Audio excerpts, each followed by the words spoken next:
Does karma ever catch up with a narcissist? Absolutely. I haven't met one yet who is truly happy and content in life. Quite the opposite. They are grumpy, angry, defensive, hypersensitive, insecure, watching every corner and everything and everyone, lazy, unmotivated, full of drama, worked up, and upset. Welcome to the Covert Narcissism podcast. I'm your host, Renee Swanson. I am not a therapist, and you are not a victim. They do not know how to love or how to be loved.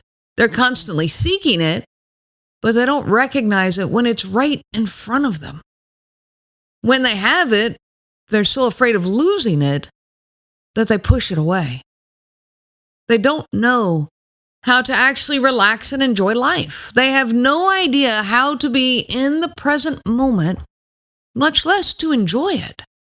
They have no peace. In other words, they are already living in hell. And this is their karma, a life devoid of true connection and fulfillment. But what about their victims? I have met plenty of them.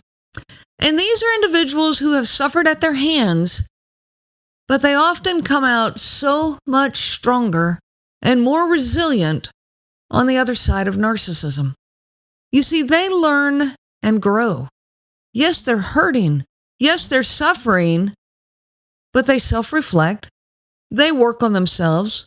They quit hiding from who they are and rather embrace themselves. They learn to find forgiveness for themselves, and they approach life with curiosity.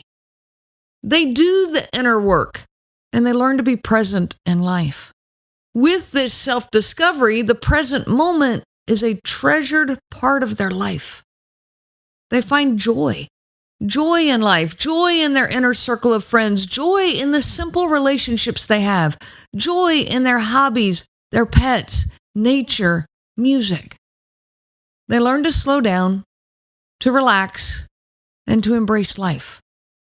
They know how to love unconditionally, and they also know how to experience the true value of that unconditional love. They embrace peace. In essence, they experience heaven.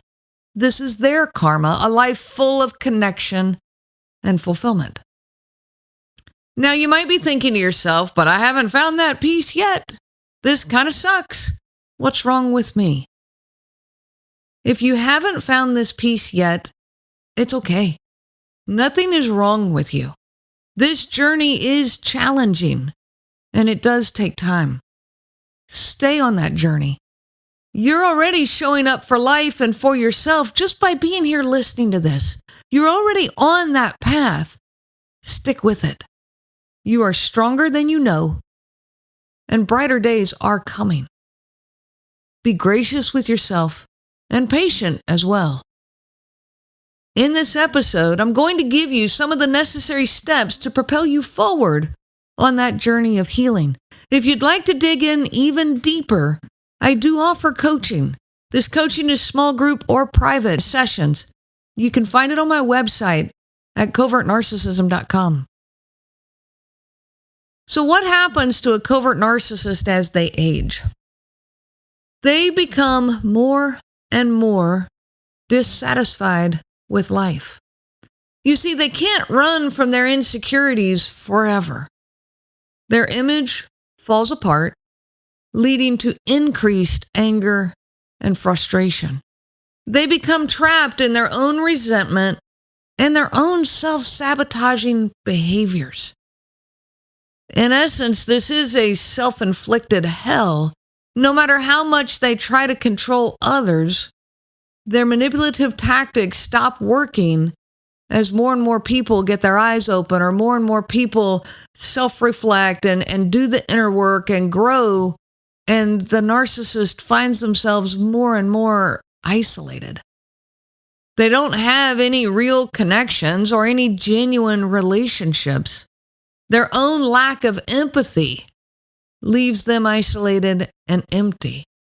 stuck in perpetual unhappiness behind a facade. They may still continue to show that image, but there's an emptiness behind it. Karma does catch up with them. So how about you? How do you find that peace and joy that so many are looking for? That peace that the victims of covert narcissism are finding in life. But it's a peace that covert narcissists never do. You find it by breaking the trauma bond. And in this episode, I want to give you some of the steps that you can take to break that trauma bond. I'm just going to name the steps here, and then we're going to dive into them.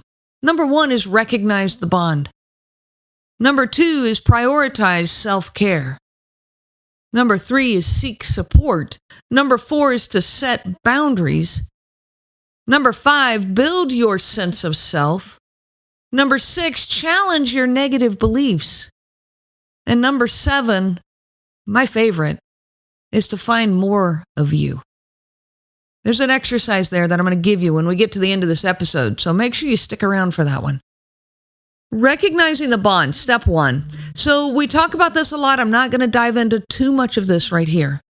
Most of you that are here listening to this episode know by now what a trauma bond is and whether you're in it or not. This is tracking the cycles of the good and bad behavior from the covert narcissist, tracking the ups and downs of your thoughts and your feelings, identifying the contradictory thoughts and feelings going on inside of you, the cognitive dissonance, which I've talked about in previous episodes. You know, are you making excuses for them? Are you blaming yourself? Are you isolated from others outside the relationship? Do you have a strong sense of loyalty to this abusive person in your life? All of these are signs of a trauma bond. So number 1 is recognize the bond. Now, number 2 is to prioritize self-care. And let's talk about this for a minute. In regards to your physical needs, most of you have a pretty good list in your mind of what are your physical self-care items. You know, things like brushing your teeth every day, drinking water, taking care of yourself with like showers and hygiene, getting plenty of sleep and rest. These are things you already know that you need to do. But what about your emotional self-care? Do you have a list of emotional self-care items? Things like, you know, to feel connected with others, to feel loved and valued, to trust yourself, to feel confident and capable, to trust others, to have the freedom to be you, to have your feelings matter, to care for yourself, to speak to yourself with kindness and compassion, and to seek support from others. These are just some of the things that should be on your emotional self-care list. So I encourage each one of you right now, pause this episode and start making your emotional self-care list. It matters. Now, how do we do these things, that are on our list? This is where we start taking the steps to our emotional self-care. Things like practicing mindfulness, journaling, expressing your feelings, finding your little safe group around you that you can express your feelings to. Prioritize your rest and relaxation, and set boundaries around your self-care. Self-care is not selfish. Listen to what I'm saying here, because with a covert narcissist, you've been called selfish over and over and over. Self-care is not selfish. Now, step 3 is to seek support. Emotional self-care does often involve other people. So be purposeful about who is directly in your life. Surround yourself with people who line up with your self-care items. Here's an example. If I want to be able to trust others, which I like how that feels, I like to trust people, then I need to surround myself with people that I can trust. And I'm going to limit my interactions to those that I cannot trust. There's nothing wrong with this. This is self-care. Your social circles kind of come in layers. You've got an inner circle and an outer circle, but in my inner circle, this is a small group of people who line up with my emotional self-care items. I don't need a lot of people there to feel connected to life, to feel genuine relationships. I only need 4 or 5 people in that little group. Then my outer circle, this is a larger group of people This is my social network, but they're more at a distance. They're not in my inner circle. There's nothing wrong with this. No self-judgment here for, deciding who's in your inner circle and who isn't. You get to set up the space for you to be more freely you. No self-judgment. Give yourself permission to adjust your social circles as needed. Step number 4 is to set boundaries. And I talked about this in the last week's episode, so if you missed it, please go back and grab that one. So I'm just going to identify it here, but this is where it goes in breaking this trauma bond. There are 3 simple steps to setting these boundaries. 1 is acknowledge their feelings. And you might think I'm crazy there, but I'm going to acknowledge his feelings so that I can continue being the compassionate person that I am. This is a step that's for me, okay? Step number 2 is to state your boundary. And step number 3 is to then shift the focus. If you missed that episode, please go back and listen to it. It's the 3 simple steps of setting boundaries with a covert narcissist. Step number 5 is to build your sense of self. Emotional self-care now becomes about figuring out who you are. This journey of self-discovery is what connects you with your life. This is what the covert narcissist cannot do. They don't have a sense of self, and they don't know how to get there. And to me, that is incredibly sad, and I hate it for them. But that's where they get so trapped. But you're not trapped. You can find your sense of self. I encourage you to take a piece of paper and draw a great big circle right in the middle of it. That circle should fill up like the whole piece of paper. Inside that circle, describe you. The roles that you play in life, the characteristics you have, your strengths and your weaknesses. Just start describing you. Let's figure out who you are. You need to figure out who you are. Now, as you're going through this exercise, or after you've kind of filled in your circle quite a bit, I want you to look at that list again, and now I want you to ask, which ones of these descriptions are feelings? If they're feelings, let's circle them in one color. Circle them in blue. Those are your feelings. Then I want you to look at it and go, okay, which ones of these are traits? Maybe underline them in red. So now you have some shape to this picture starting to develop. And the next step of this is separate the feelings out. Your feelings are not your characteristics. Feelings are experiences. They're not permanent. Feelings are your body's responses to your thoughts. And having a feeling, let's say I'm angry one day. That feeling is like, me traveling to the beach. I go to the beach, I experience the beach, I exist at the beach, I breathe it, I smell it, I experience it. But then I come home. Anger is like that. I'm in anger, I experience it, I breathe it, I feel it, I think about it, but then I come home. It's not my home. It's just an experience. It's not permanent. So in that regard, don't run from the negative feelings. Instead, look at them with curiosity. What is it that's taken you to the beach? What is it that's taken you to this place of anger? You see, feelings are your body's response to your thoughts. So how about identifying the thoughts that are creating those feelings? Work through those thoughts. Process them. Why do I have negative feelings about this? What is it in this thought that's got me upset? Start reframing them. Okay, if one of your feelings that you're experiencing is lonely, then let's reframe it. Where is it coming from? First, let's start with why are these thoughts causing me to feel lonely? Well, maybe it's because I believe it's bad to be alone at my age, or I'm going to be alone forever and I'm afraid of that. Well, now it's time to reframe it. How about instead I say, you know what? I really enjoy the peace and quiet when I'm alone. It allows me the space to do the things I want to do in life. This quiet time makes the time that's with my friends and family extra enjoyable. There's a difference between being alone and being lonely. This is a reframing process so that these thoughts no longer bring the negative feelings. Step number 6 is to challenge the negative beliefs. Identify your negative beliefs. Voice them. These are things like life is pointless, or I am worthless, or I'm living in despair. Now it's time to challenge these negative beliefs. Examine the evidence. Look at them with curiosity. Why do I feel like I'm worthless? Maybe ask yourself, is this someone else's voice in my head? Who did I learn it from?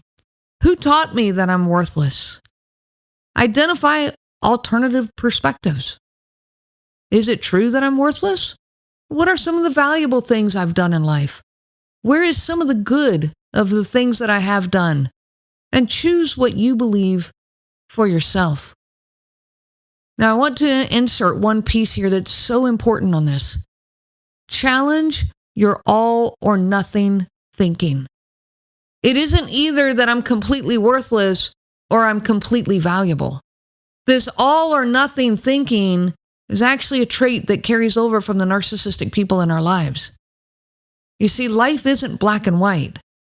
We do have times in our life where maybe we're a little more worthless and other times where we're a lot more valuable. There's a mixture here, and it's okay. Some of those times of worthless is when, you know what, I've just reached the max capacity of all the valuable work I've done, and I'm kind of spent, and I find myself, maybe at the beach, collapsed on the sand, not moving for a while. Somebody may look at that and say, okay, well, that's kind of a position of being worthless. You know what? Yes, but I earned it. Okay? Challenge this perspective. Challenge those beliefs and choose what you believe. Replace those beliefs with your positive affirmations. Don't compare yourself to others. This isn't about anyone else in your world. This is about you. So take those negative beliefs, look at the all or nothing aspect of it, and start to find balance in your beliefs. The last step, one of my favorites, is to find more of you. So this exercise that I give people in my group sessions is called More of Me, Less of Me. You take a piece of paper, and on that paper, you write at the top, more of me. And about halfway down, or on another piece of paper, if you want to make two separate sheets here, you write less of me. Under the more of me category, I want you to identify the people, activities, places, events that make you feel more of you, that make you feel more alive, more hopeful, more connected to life, more motivated, more present. And on the less of me page, identify the people, activities, places, and events that make you feel less of you, that make you feel smaller, hopeless, less motivated, more foggy. And then the goal here is to maximize your investment into the more of me list and to minimize your investment into the less of me list.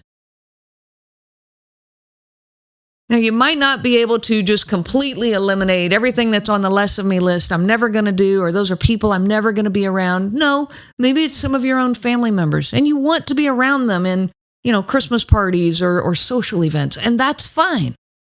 But you're going to minimize that time. You're going to lessen that time and lessen the mental space that you give them and the focus that you give them, and maximize your investment into the more of me list. The people, the places, the activities that make you feel bigger. I'll give you a perfect example of a way to even apply this to, let's say, your work in life. Okay, more of me, for me, on that list is talking to people, connecting with people, the group sessions, the individual sessions, making this podcast, writing content. I love it. I could do that forever, and it makes me feel more alive. But as soon as I have a technical problem on my website, or on my social media stuff, I shrivel up into a little ball. That's the less of me side. So the lesson I learned when I realized that and put this on my list was the first thing I needed to do was find somebody else who could take the technical side away from me. Okay, and when I did, and it was my son, when I did, for him, that brings him to life. It matches him. He loves the technical issues. If I call him and say, hey, I've got a technical problem here, he's on fire. Mom, give it to me. I got it. And you make him sit and talk to people, and he's going to shrivel up. We all have our own more of me and less of me. But you've got to find where you fit into that. What are the things that make you more alive? And connect with those and maximize those. I hope you're hearing what I'm saying. Self-care is not selfish. It's actually the best thing you can do for this world. I wish you so much peace on your journey of healing. You have been listening to the Covert Narcissism podcast. If you are struggling with covert narcissism in your life, I help people to heal from covert narcissistic abuse. If you are struggling with the isolation, the self-doubt, and the obsessive thinking, then this is the program for you. I offer both group and individual options. This is live, personalized coaching that is specific to covert narcissism. Reach out to me anytime. You can find me at my website, covertnarcissism.com. I'm not a therapist and you are not a victim. I am a coach and you are a survivor. I wish you so much peace on your journey of healing. The information provided by Renee Swanson and the Covert Narcissism podcast is for educational purposes only and is not to be used for diagnosis purposes and not intended to be a substitute for clinical care. Please consult a healthcare provider for guidance specific to your case. This material discusses narcissism in general. It does not claim that any specific person has narcissism and should not be used to refer to any specific person as having narcissism. Permission is not granted to link to or repost this material to support an allegation or a claim that any specific person is a narcissist. That would be an unauthorized misuse of the material and information provided.